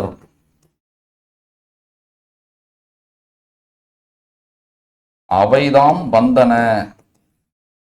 இந்த மாதிரி சுட்டு பெயர்களோடு பயன்படுத்தும். ஆனா பாருங்க, அவரும் பன்மைதான். ஆனந்தில் அவர் என்பது மரியாதை பன்மை, அவர்கள் என்பது முழு பன்மை. அவர்கள்தான் வந்தனர், அவர்கள்தான் வந்தார்கள், அதுவும் பயன்படுத்தலாம். இந்த மாதிரி நுணுக்கத்தை நான் ஒருமை பன்மை வகுப்புல சொல்லித்தரேன். இந்த இடத்துல நீங்க அதை போட்டு குழப்பிக்க தேவையில்லை. சரியா? அவைதான் வந்தன. சோ அடுத்து பார்த்தீங்கன்னா பிற இது கூட பயன்படுத்தலாம். எப்படி பயன்படுத்தலாம்? புலவர்தாம் வந்தார்,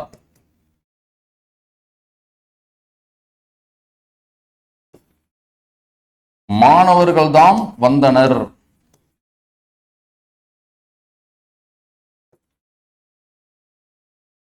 மாடுகள்தாம் வந்தன. அப்ப ஒருமைப்பன்மையில பாத்தீங்கன்னா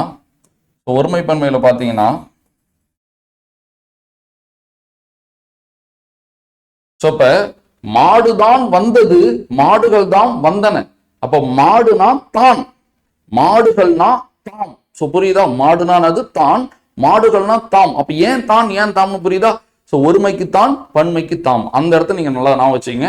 அப்ப தாம் என்ற படற்கை பன்மை பெயர் தற்காலத்தில் தன்மை முன்னிலை பெயர்களோடும், அவர், அவர்கள், அவை போன்ற சுட்டு பெயர்களோடும் பிற பெயர்களோடும் இணைந்து அழுத்த பொருளில் வருகிறது. பாருங்களேன், நாங்கள் வந்தோம் சொல்லிடலாம். ஆனா நாங்கள் தான் வந்தோம், நீங்கள் தான் வந்தீர்கள், அவர்தான் வந்தார், அவர்கள் தான் வந்தார்கள். புரியுது இல்ல?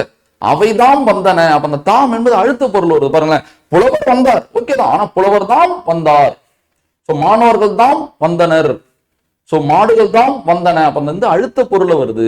அப்ப தாமும் தாமும் எப்படி மாறி இருக்குன்னு உங்க மைண்ட்ல செட் ஆயிடணும். நம்ம இன்னும் டெப்தா அதை பார்க்கலாம். ஃபர்ஸ்ட் வாட்டி பார்த்துருக்கோம், திரும்ப ஒரு வாட்டி பார்க்கும்போது இன்னும் கிளியர் ஆகும். சரியா? சரி, அடுத்தது பாத்தீங்கன்னா இந்த தாம் என்பது வேற்றுமை உருபு இருக்கும் பொழுது தம்முன்னு மாறும். எப்படி மாறும்? தம்முன்னு மாறும். இந்த தம் என்பது தற்சுட்டு பெயராக பயன்படுகிறது. பாருங்க, படைத்தலைவர்,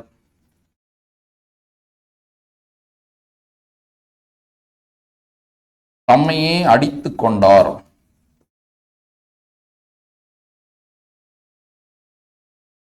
தன்மை என்பது யாரை குறிக்குது? படைத்தலைவரே குறிக்குதா?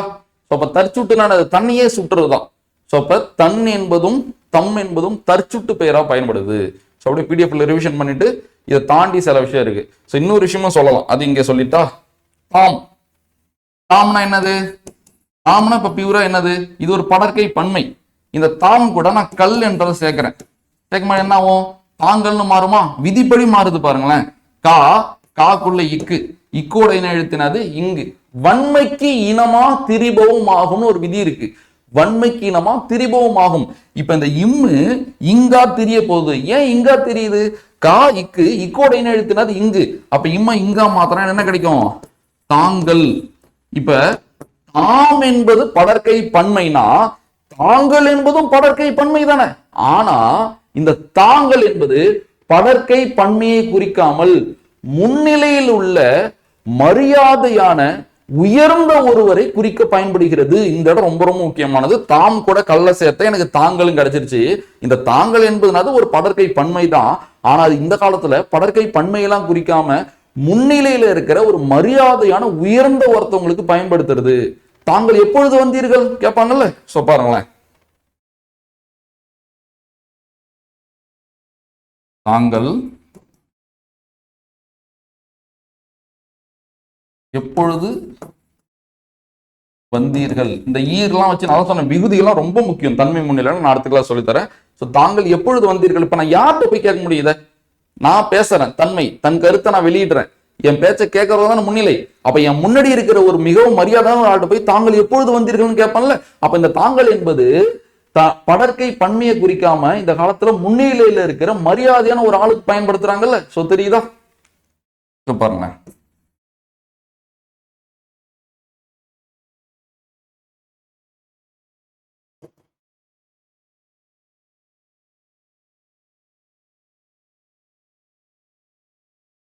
தங்களை பார்த்ததில் பெரும் மகிழ்ச்சி. நான் யாரை சொல்லுவேன்? எனக்கு முன்னாடி இருக்கிற ஒரு ஆட்ட சொல்லுவேன், மிகவும் மரியாதையான ஒரு ஆட்ட சொல்லுவேன், தங்களை பார்த்ததில் பெரும் மகிழ்ச்சி.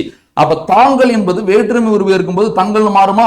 அப்ப தாங்களுக்கும் எப்பொழுதும் நடுவில் ஒரு வேற்றுமை உருவு ஒரு வாய்ப்பே இல்லை. ஆனா ஒரு வேற்றுமை உருவு வந்திருக்கா? அப்ப தாங்கள் என்பது வேற்றுமை உருவு ஏற்கும் பொழுது சோ தங்கள் மாறும். தங்கள் பிளஸை தங்களை, இது உங்களுக்கு புரியுதா? அப்ப இங்க தாங்களும் பயன்படுத்துறேன், இங்க தங்களும் பயன்படுத்துறேன். அப்ப காரணம் என்ன? ரீசன் வேற்றுமை வேற்றுமை வேற்றுமை. அது அடுத்த வகுப்பு. சோ அப்ப தாங்கள் இந்த கான்செப்ட் திரும்ப பாருங்க. தாம் என்ற படற்கை பன்மை கல்விகுதி பெற்று தாங்கள்னு மாறுது.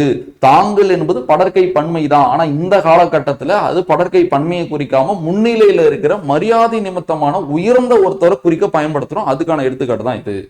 ஸோ பிடிஎஃப்ல ரிவிஷன் பண்ணிட்டு தன்மை முன்னிலை படற்கை வச்சு இன்னொரு கான்செப்ட் இருக்கு, நம்ம அதை பார்க்கலாம். படற்கை பன்மை. படற்கை பன்மை பெயர்கள் தொல்காப்பியர் காலம் தொடங்கி தற்காலம் வரை சில மாறுதல்களை அடைந்துள்ளன. அவை பின்வருமாறு. சோ பாருங்க, தொல்காப்பியர் காலத்துல பாருங்க தாம். தொல்காப்பியர் காலத்துல என்னது? தாம். சங்க காலத்துல எப்படி வந்துச்சு? நான் சொன்ன மாதிரி அவர் அவை. இந்த இடத்துல நீங்க பன்மையை கவனிங்க. அவர் என்பதும் பன்மை, அவை என்பதும் பன்மை. சோ தாம் இருந்திருக்கு. ஆனா இடைக்காலத்துல என்ன ஆயிடுச்சு? இந்த தாமோட வேல்யூ குறைய ஆரம்பிச்சிருச்சு. இது ஒரு பெயர் சொல்ல எடுத்து பொருள் உணர்த்தாம அசையா வர ஆரம்பிச்சிருச்சு. சோ அதுக்கு எடுத்துக்காட்டு நம்ம கொடுத்துருக்கோம் பாருங்களேன். இடைக்காலத்தில் தாம் என்ற படற்கை பன்மை பெயர் படற்கை இடத்தை சுட்டாமல் பெயர்கள் எடுத்து பொருள் உணர்த்தாமல் அசைகளாக வந்தது. உயர்ந்தோர் தாம் செய்த குற்றத்திற்கு வருந்தினர். அரசர் தம் வருகையை அறிவித்தார். இங்க ஏன் தாம், இங்க ஏன் தம்ன்றது காரணம் என்னது? வேற்றுமை. சோ தமது இங்க அதுன்ற வேற்றுமை ஒரு வாய்ப்பு இருக்குல்ல, அதனால தாம் இங்க தம்முன்னு மாறி இருக்கு. ஓகேவா? அடுத்து பாருங்களா, தற்காலத்துல என்ன ஆயிடுச்சு? அந்த தாம் என்பதை இங்க இல்ல பாருங்க. அவர் அவர்கள் அவை மட்டும்தான், தாம் என்பதே இல்ல. அப்ப அந்த தாம் என்பது எதுக்கு பயன்படுத்த ஆரம்பிச்சுட்டாங்க? தன்மை முன்னிலை பெயர் கூட பயன்படுத்த ஆரம்பிச்சுட்டாங்க. அவர் அவர்கள் அவை போன்ற சுட்டு பெயர்கள் கூட பயன்படுத்த ஆரம்பிச்சுட்டாங்க. பிற பெயர்கள் கூட பயன்படுத்த ஆரம்பிச்சுட்டாங்க. அப்படி பயன்படுத்தும் போது அது என்ன பொருளை தருது?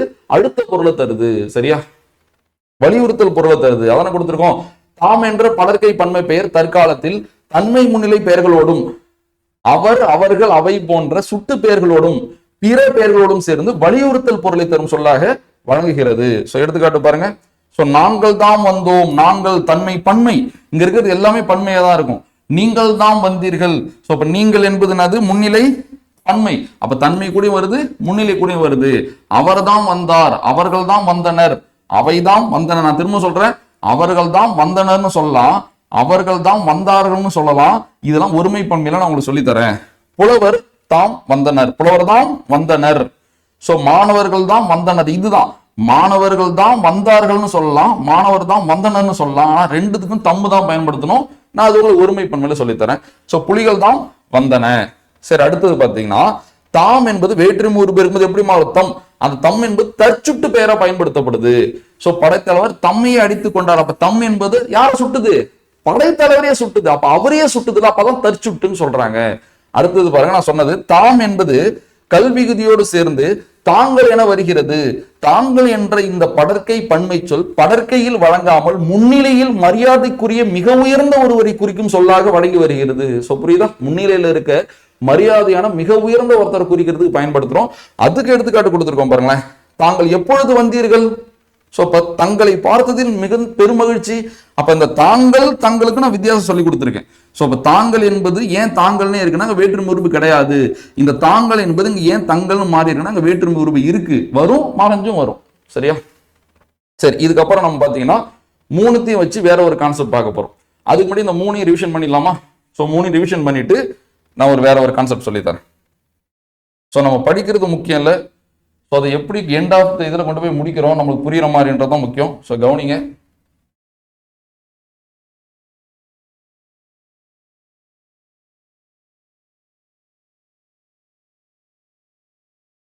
சரி, தன்மை முன்னிலை படற்கை.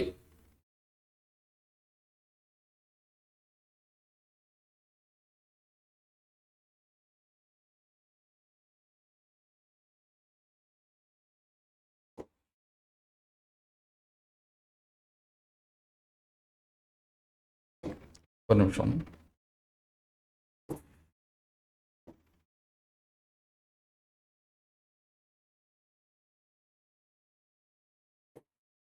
ஜஸ்ட் அப்படி 3 ரிவிஷன் பண்றேன், கவனிச்சுக்கோங்க.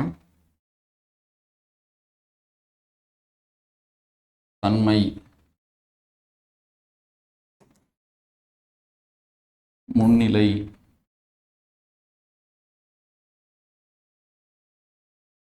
படர்க்கை. இதுல ஒருமை பன்மை, இதுலயும் ஒருமை பன்மை, அதுலயும் ஒருமை பன்மை. ஒன்லி 4 ஸ்டேஜ் இருக்கு. ஸோ தொல்காப்பியர் காலம், சங்ககாலம், இடைக்காலம், தற்காலம். அது எப்படி மாறுச்சுன்னு பாருங்க. ஸோ தொல்காப்பியர் காலத்துல யான், ஸோ அங்க யாம் நாம், சரியா? அடுத்தது நான்,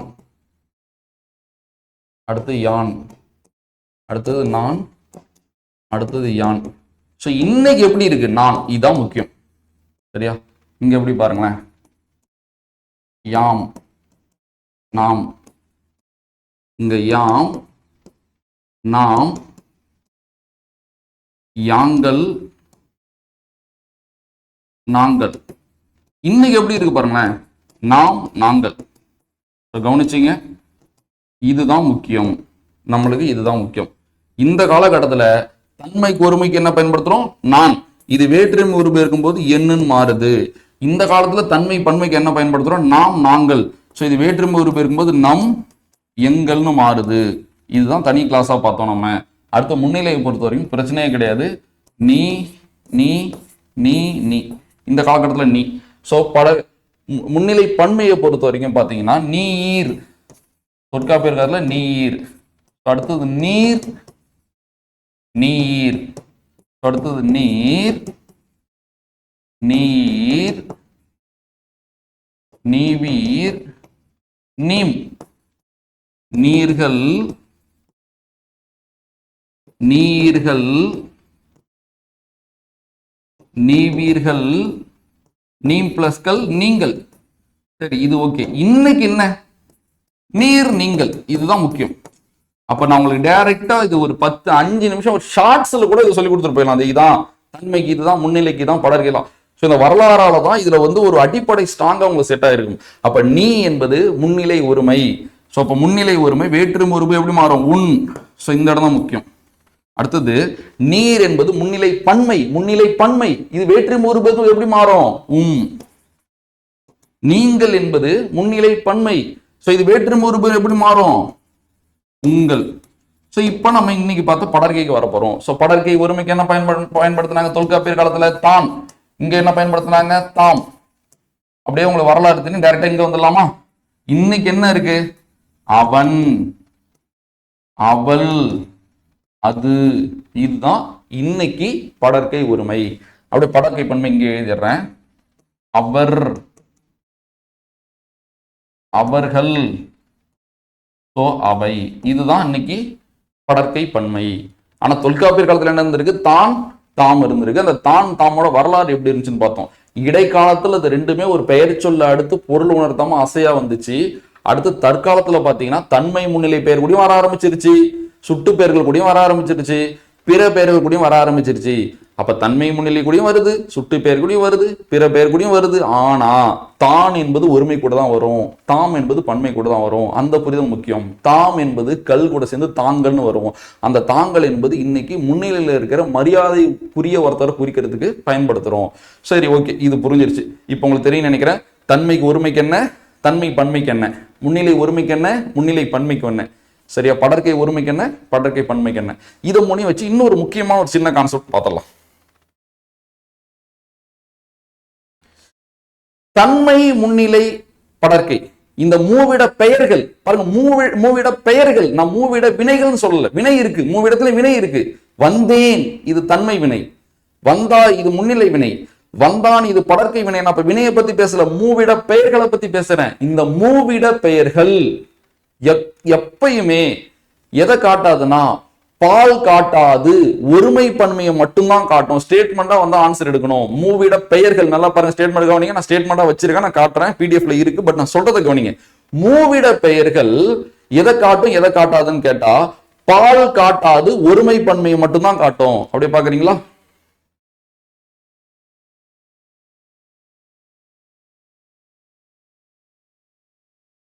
இது தன்மையா?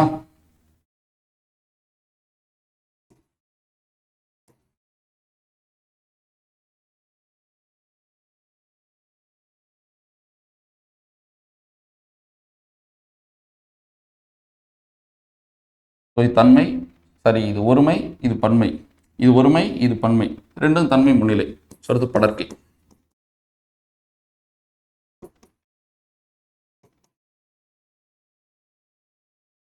இப்ப நான் எழுதியிருக்கிறது மூவிட பெயர்களா? மூவிட பெயர்கள தன்மை, தன்மை ஒருமை, தன்மை பன்மை. முன்னிலை ஒருமை, முன்னிலை பன்மை, படர்க்கை ஒருமை, படர்க்கை பன்மை. இந்த மூவிட பெயர்களும் என்ன காட்டும், என்ன காட்டாது? பால் காட்டாது. இப்ப இதை வச்சு நீங்க யாராச்சும் நான் இப்ப நான் இருக்கிறனால நான் பால், இது ஒரு பெண் இருக்கிறனால பெண் பால். பொதுவா நான் என்ன பால்னே கண்டுபிடிக்க முடியாது. இப்ப நீ என்ன பால்னே கண்டுபிடிக்க முடியாது, தான் என்ன பால்னே கண்டுபிடிக்க முடியாது. இப்ப இதுல எந்த ஒரு பாலும் நம்மளுக்கு தெரியாது. ஆண் பாலா, பெண் பாலா, பலர் பாலா, ஒன்றன் பாலா, பலவின் பாலா, எதுவுமே தெரியாது. ஆனா ஒருமை பன்மை கிளியரா தெரியும். அப்ப ஒருமை பன்மையோட அடிப்படை இதுன்னு புரியுதா? அப்ப மூவிட பெயர்கள் பால் காட்டாது ஒருமை பன்மையை தான் காட்டும். இப்ப என்ன கண்டுபிடிக்க முடியும் பாருங்க. இது ஒருமை, இது பன்மை, இது ஒருமை, இது பன்மை, இது ஒருமை, இது பன்மை. அப்ப ஸ்டேட்மெண்ட் என்னது? மூவிட பெயர்கள் ஒருமை பன்மையை தான் காட்டும், பால் காட்டாது. இதுதான் இந்த காலத்துல உங்களுக்கு பிரச்சனை. இந்த காலத்துல இந்த தான், தாம் என்பது எப்படி மாறி இருக்கு? அவன், அவள், அது, அவர், அவை. இப்ப நம்ம கிளாஸே எடுத்தாலும் சரி, இந்த குழப்பம் இருந்துகிட்டே இருக்கும். மூவிட பெயர்கள் பால் காட்டாது ஒருமை பன்மை தான் காட்டுன்றாங்க. ஆனா மூவிட பெயர்கள் அவன், அவள், அவர், அது, அவை வருது. அவன்னா ஆண் பாலை காட்டுது, அவள்னா பெண் பாலை காட்டுது தானே. அப்ப எப்படின்னு குழப்பம் இருக்கும் தானே. ஏன் இப்ப புரியுதா? அப்ப அந்த ஸ்டேட்மெண்ட் இந்த அடிப்படையை வச்சு கொடுத்துருப்பாங்க. இந்த காலத்துல தான், தாம் இப்படி மாறி இருக்கு. சோ இந்த ஸ்டேட்மெண்ட் நீங்க எல்லாம் புரிஞ்சுங்க. மூவிட பெயர்கள் எதை காட்டும், எதை காட்டாது? பால் காட்டாது, ஒருமை பன்மை தான் காட்டும். அடுத்து இதுல இன்னொரு பாயிண்ட் இருக்கு, அதையும் பார்க்கலாம். இந்த மூவிட பெயர்களான தன்மை, முன்னிலை, இது ரெண்டையும் எடுத்துக்கும். தன்மை, முன்னிலை. பாருங்க, பெயர் சொல் மட்டும் வரும்பொழுது மூணுமே, பெயர் சொல் மட்டும் வரும்பொழுது மூணுமே பால் காட்டாது. சரியா? ஒருமை பன்மை தான் காட்டும். ஆனா இங்க தன்மை, முன்னிலை பெயர்களை அடுத்து வரும் வினை சொற்கள், தன்மை, முன்னிலை பெயர்களை அடுத்து வரும் வினை சொற்களும் பால் காட்டாது, ஒருமை பன்மையை மட்டும்தான் காட்டும். பாருங்களேன். தன்மை, நான் வந்தேன், நாம் வந்தோம். அடுத்து முன்னிலை,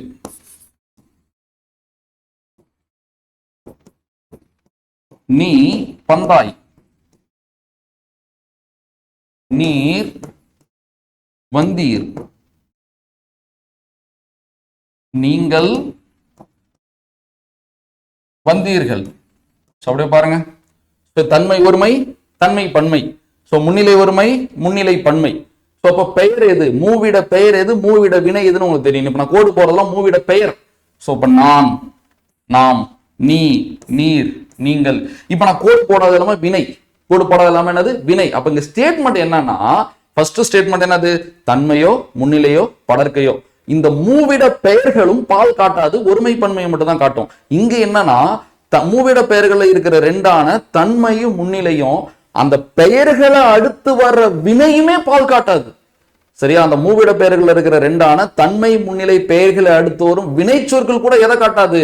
பால் காட்டவே காட்டாது, ஒருமை பன்மையை மட்டும்தான் காட்டும். நீ வந்தாய், ஒருத்தவங்கன்னு தெரியுது, ஆனா அது ஆனா பெண்ணான்னு தெரியாது.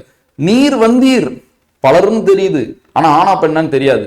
நான் வந்தேன், ஒருத்தவங்களும் தெரியுது, ஆனா ஆனா பெண்ணான்னு தெரியாது. நாம் வந்தோம், பலரும் தெரியுது, ஆனா ஆனா பெண்ணான்னு தெரியாது. இந்த இடம் ரொம்ப ரொம்ப முக்கியமானது. அப்ப தன்மை, முன்னிலை பெயர்களை அடுத்து வரும் வினைகளும் பாருங்க. இதெல்லாம் இப்போ ஸ்டேட்மெண்டா மனப்பாடம்னா கஷ்டம். இங்க பாருங்களேன், தன்மை, முன்னிலை பெயர்களை அடுத்து வரும் வினை சொற்களும், சரியா, அந்த வினையும் எதை காட்டாது? பால் காட்டாது, ஒருமை பன்மையை மட்டும்தான் காட்டும். ஒருமை பன்மையான்னு காட்டும். வந்தேன்னா ஒருமை, வந்தோம்னா பன்மை, வந்தாயினா ஒருமை, வந்தீர், வந்தீர்கள்னா பன்மை, ஒருமை பன்மையை காட்டும். அதுல டிஃபரெண்டா இருக்கிறது இது படர்க்கை. பாருங்களேன், இதுதான் சிறப்பு. படர்க்கை.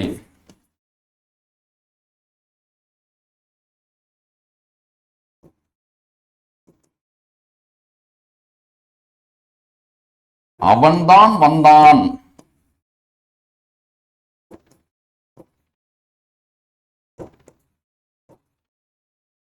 அவள்தான் வந்தாள்,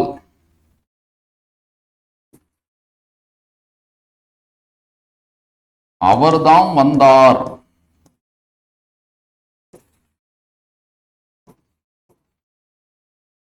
அதுதான் வந்தது,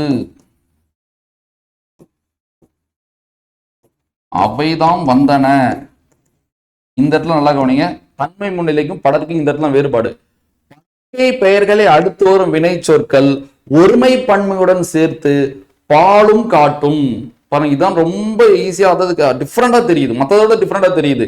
அப்ப தன்மையோ முன்னிலையோ படற்கையோ அந்த பெயர்கள் வரும்பொழுது பாலே காட்டாது. ஆனா அந்த தன்மை முன்னிலையில பெயர்களை அடுத்து வர வினையுமே பால் காட்டாது. ஆனா படற்கையில அந்த படற்கை பெயரை அடுத்து வர வினை என்ன காட்டுது? பால் காட்டுது. பாருங்க, எனக்கு வந்தான் ஆண் பால் தெரியுதா, வந்தாள் பெண் பால் தெரியுதா, வந்தார் பலர் பால் தெரியுதா, வந்தது ஒன்றன் பால் தெரியுதா, வந்தன பலவின் பால் தெரியுதா? சோ அப்ப இதுதான் ரொம்ப ரொம்ப முக்கியமானது. இதுல நான் இன்னொரு விஷயத்தை நீங்க கவனிக்கணும். எங்கெங்கெல்லாம் தான் பயன்படுத்திருக்கேன், எங்கெங்கெல்லாம் தாம் பயன்படுத்திருக்கேன் பாருங்க. இரண்டு இடத்துல மட்டும் தான் நான் தாம் பயன்படுத்திருக்கேன். ஏன்னா இது ரெண்டும் பன்மை, இது ரெண்டு என்னது பன்மை, மத்த மூணு ஒருமை. அப்ப ஒருமைக்கு தான் பயன்படுத்தியிருக்கேன், பன்மைக்கு தாம் பயன்படுத்தியிருக்கேன். சோ அப்ப படற்கை பெயர்களை அடுத்து வரும் வினை சொற்கள் ஒருமை பன்மையுடன் சேர்த்து பால்களையும் காட்டும். தன்மை முன்னிலை பெயர்களை அடுத்து வரும் வினை சொற்கள் என்ன காட்டாது? பால் காட்டாது, ஒருமை பன்மையை மட்டும்தான் காட்டும். இதை தான் அப்டேட் பண்ணி ஒருமை பன்மையை நம்ம சூப்பரா பார்க்க முடியும். ஸோ ஒருமை பன்மைக்கு தேவையான நிறைய அடிப்படை நம்ம அந்த வகுப்புல பார்த்துருக்கோம். ஸோ இது ரொம்ப ரொம்ப முக்கியமானது. ஸோ பிடிஎஃப்ல அப்படியே பார்த்துடலாமா? ஸோ பார்த்துட்டு நான் அப்படியே மொத்தமாக ரிவிஷன் பண்ணி கொடுத்துறேன். மூவிட பெயர்களாகிய தன்மை முன்னிலை படற்கை ஆகிய மூன்றும் பால் காட்டுவதில்லை. பாருங்க, பால் காட்டுவதில்லை. ஒருமை பன்மை என்ற எண் வேறுபாட்டை மட்டுமே காட்டும். என்னன்னா ஒருமை பன்மைன்னு அர்த்தம். எடுத்துக்காட்டு பாருங்க, நான் நாம் தன்மை ஒருமை தன்மை பன்மை, நீ நீங்கள் முன்னிலை ஒருமை முன்னிலை பன்மை, தான் தாம் படற்கை ஒருமை படற்கை பன்மை. இதுதான் இந்த காலத்துல எப்படி மாறிடுச்சு? அவன் அவள் அவர் அது அவைன்னு மாறிடுச்சு. பட் இதை வச்சுதான் அவங்க ஸ்டேட்மெண்ட் சொல்றாங்க. அப்ப தன்மையோ முன்னிலையோ படற்கையோ அது ஒரு பெயர் சொல்லா இருக்கும் பொழுது எதை காட்டாது? பால் காட்டாது, எண் மட்டும் தான் காட்டும். என்னன்னா என்னது? ஒருமை பன்மை. புரியும் நினைக்கிறேன். அடுத்தது பாருங்க, மூவிட பெயர்களில் தன்மை முன்னிலை இடைப்பெயர்களை கொண்டு முடியும் வினை சொற்கள், வினை சொற்களும் பால் காட்டாது, என்னதான் காட்டும். உங்களுக்கு புரியுதா? சோ அப்ப இது பெயர் சொல்லா இருக்கும் போது இது மூணுமே எதை தான் காட்டுச்சு? என்னதான் காட்டுச்சு, பால் காட்டல. ஆனா அந்த தன்மை முன்னிலை பெயர் சொல்ல கொண்டு முடிகிற வினை சொல்லுமே பால் காட்டாது, எண்ணு மட்டும் தான் காட்டும். பால் காட்டுவதில்லை, ஒருமை பன்மை என்ற எண் வேறுபாட்டை மட்டுமே காட்டும். நான் வந்தேன், நாம் வந்தோம், நீ வந்தாய், நீங்கள் வந்தீர்கள். இப்ப இங்க வந்தேன் வந்தோம் வந்தாய் வந்தீர்கள் இந்த நாளை வச்சு உங்களால என்ன பால்னு கண்டுபிடிக்க முடியுதா? முடியாது. ஒருமை பன்மையான்னு கண்டுபிடிக்க முடியும். சோ இது ஒருமை அது பன்மை, இது ஒருமை இது பன்மை. ஆனா படற்கை டிஃபரெண்ட். எப்படி டிஃபரெண்ட் பாருங்க, மூவிட பெயர்களில் படற்கை இடப்பெயர்களை கொண்டு முடியும் வினை சொற்கள் எதை காட்டும்? ஒருமை பன்மையோடு பாலும் காட்டும். சோ இந்த இடம் முக்கியம். சோ இப்ப தான் தான் நான் இப்ப ஒருமையெல்லாம் வச்சுட்டு அப்புறம் பன்மையெல்லாம் வச்சிருக்கேன். உங்களுக்கு புரியுதா? இது மூணும் ஒருமை, இது ரெண்டும் பன்மை. நான் எழுதும் போது கலந்தையாதான், அது ஒன்றும் பிரச்சனை இல்லை. ஓகேவா? பாருங்களேன், அப்ப இந்த படற்கை பெயர்களோடு சேர்ந்து வர வினை சொற்கள் இங்க என்ன காட்டுது? ஒருமை பன்மை என்ற எண் வேறுபாட்டோட சேர்ந்து பால் வேறுபாட்டையும் காட்டுது. சரியா? ஆண் பால் பெண் பால் ஒன்றன் பால், சோ பலர் பால் பலவின் பால். சோ இதுதான் ரொம்ப ரொம்ப முக்கியமானது. சோ அப்ப தன்மை தன் கருத்தை வெளியிடுபவன் ஆதலால் தன்மை, முன்னிலை கருத்தை முன்னின்று கேட்பவன் ஆதலால் முன்னிலை, படற்கை பேசுபவன் கேட்பவன் அல்லாமல் கருத்து வேறு ஒருவரிடம் படர்வது அது படற்கை. சோ அப்ப தன்மை ஒருமைக்கு நம்ம என்ன ஃபைனல் பண்ணி வச்சிருக்கோம்? நான். தன்மை பன்மைக்கு நாம், முன்னிலை ஒருமைக்கு நீ, முன்னிலை பன்மைக்கு நீர் நீங்கள். சோ அப்ப தன்மை படற்கை ஒருமைக்கு அவன் அவள் அது. சரியா? படற்கை பன்மைக்கு அவர் அவை. சோ இதுதான் தன்மை முன்னிலை படற்கை. இதுல இருக்க நிறைய கான்செப்ட் அடிப்படையிலேன்னு சொல்லி கொடுத்தேன். பட் நீங்க இதை நல்லா நான் வச்சுங்க. இது வேற்றுமை ஒரு பேருக்கும்போது எப்படி மாறுது நான் வச்சுங்க. சரியா? அதுதான் தனி கிளாஸாவே நம்ம டீட்டெயிலா பார்க்க போறோம். அதுல விதிகள்லாம் இருக்கு. சரியா? இப்ப எடுத்துக்காட்டுக்கு நான் இருக்குன்னா ஐயாவுக்கும் இன்னதுக்கு வச்சு எப்படி விதிப்படி எப்படி சேஞ்சஸ் ஆகுதுன்னு நான் உங்களுக்கு கிளியராகவே நடத்தி தரேன். அடுத்த வகுப்பு அந்த வகுப்பு தான். சரியா? சரி, ஓகே. இதுக்கப்புறம் நம்ம என்ன பார்த்தோம்னா, இந்த தன்மை முன்னிலை படற்கை இந்த மூவிட பெயர்களும் பார்த்தீங்கன்னா உங்களுக்கு எதை காட்டாது? பால் காட்டாது, ஒருமை பன்மை என்ற எண் வேறுபாட்டை தான் காட்டும். அடுத்து ரொம்ப ரொம்ப முக்கியமானது என்னன்னா, இந்த தன்மை முன்னிலை பெயர்கள் அதை அடுத்து வர வினை சொற்களும் எதை காட்டாது? பால் காட்டாது, ஒருமைப்பன்மைன்ற எண் வேறுபாட்டை தான் காட்டும். ஆனா படற்கை பெயர்களை எடுத்து வரும் வினைச்சொற்கள் மட்டும் எதை காட்டும்? கிளியரா உங்களுக்கு என்ன பால்னு கிளியரா காட்டும், ஒருமைப்பன்மையும் காட்டும். அப்ப நான் வந்தேன், இதுல ஒருமைப்பன்மை தான் தெரியும், பால் தெரியாது. நீ வந்தாய், இதுல ஒருமைப்பன்மை தான் தெரியும், பால் தெரியாது. ஆனா அவன் வந்தான், அவள் வந்தாள், அவர் வந்தார், அது வந்தது, அவை வந்தன, இதுல பாத்தீங்கன்னா உங்களுக்கு ஒருமைப்பன்மையும் தெரியும், பாலும் தெரியும். அப்ப எண்டாவதுல நம்ம என்ன வச்சுக்கணும்னா, நான்னா தன்மை, நீனா முன்னிலை, அவன், அவள், அவர், அது, அவைனா படற்கை. இந்த மூணுலயுமே ஒருமைப்பன்மை இருக்கு. நான்னா தன்மை ஒருமை, நாம்னா தன்மை பன்மை, நீனா முன்னிலை ஒருமை, நீர் நீங்கள்னா முன்னிலை பன்மை, அவன், அவள், அதுனா படற்கை ஒருமை, அவர், அவைனா படற்கை பன்மை. இல்ல தன்மையோ முன்னிலையோ அது பெயரோ வினையோ பால் காட்டாது. ஆனா படற்கையில பாத்தீங்கன்னா அது பாலும் காட்டும், ஒருமைப்பன்மையும் காட்டும். இந்த புரிதலுக்கு தான் இவ்வளோ தூரம் நம்ம பயணிச்சது. ஸோ இது புரிஞ்சுட்டா சூப்பரா ஒருமைப்பன்மை நம்ம அப்டேட் பண்ணிக்க முடியும். ஸோ ஹார்ட் ஒர்க் பண்ணி படிங்க. அடுத்த வகுப்புல சந்திக்கலாம். நன்றி.